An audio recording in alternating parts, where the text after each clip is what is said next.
শেরপুরের নালিতাবাড়ী উপজেলার মধুটিলা রেঞ্জের দাউধারা কাটাবাড়ি পাহাড়ে আঘাতপ্রাপ্ত একটি বন্য হাতিকে সফলভাবে চিকিৎসা প্রদান করেছে বন বিভাগ।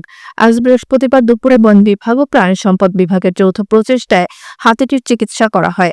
বন বিভাগ সূত্রে জানা গেছে, গত কয়েকদিন ধরে ডান পায়ে আঘাতপ্রাপ্ত অবস্থায় একটি বন্য হাতিকে ওই এলাকায় ঘোরাফেরা করতে দেখা যাচ্ছিল। স্থানীয়রা বিষয়টি মধুটিলা রেঞ্জ কর্মকর্তাদের অবগত করলে বন বিভাগ হাতিটিকে চিকিৎসা দেওয়ার উদ্যোগ নেয়। পরবর্তীতে গাজীপুর সাফারি পার্ক থেকে বিশেষ ভেটেরিনারি টিম এসে স্থানীয় নালিতাবাড়ী ভেটেরিনারি দলের সহযোগিতায় প্রায় 2 ঘণ্টা ব্যাপী অস্ত্রোপচারের মাধ্যমে হাতিটির পায়ে চিকিৎসা প্রদান করে। চিকিৎসা শেষে হাতিটি ধীরে ধীরে হেঁটে বনের ভিতরে ফিরে যায়।